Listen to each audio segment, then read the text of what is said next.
ਇਹ ਨਿੱਕੇ ਮਾਛੀ ਦੀ ਤਸਵੀਰ ਲਾ ਕੇ ਤੇ ਉੱਤੇ ਜਨਾਬ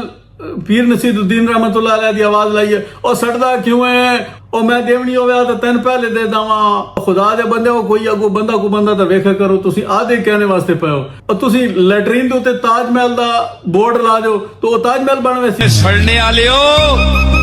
तुसां कोलू तुसी तां सड़ने हो अपने वजूद ते कि किस कोलू ए नेमत खास ते मां दे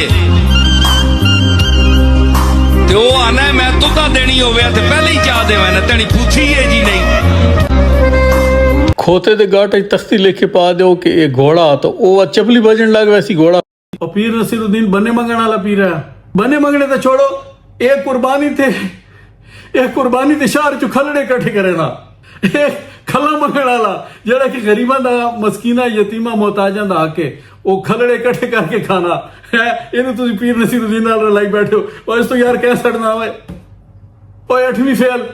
साडा कमला बिरा बह के कोल दुआ मंगा रहा ओ इनु आखो दुआ मंगी के इसमें इसको ले सुन दो वो भी ना सी इसको दुआ कनूत सुनो इसको 6 कलमे सुन लो ये ए सुना गया तो तुसी मैंने आख्या इनु नमाज ही सीधी नहीं आनी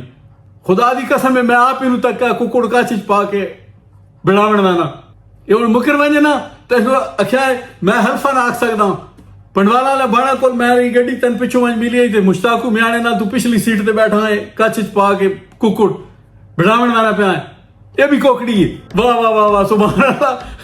हैरानगी है ये इस तो असि सड़ने सुभान अल्लाह क्या बात है यार तुम्हारी ते आवाज कहनी लाई है मुकाबला कहने नाल पीर नसीरुद्दीन गोलड़ी रहमतुल्लाह अलैह नाल यार उजे सोहना बंदा ते आलिम ते है ही कोई ना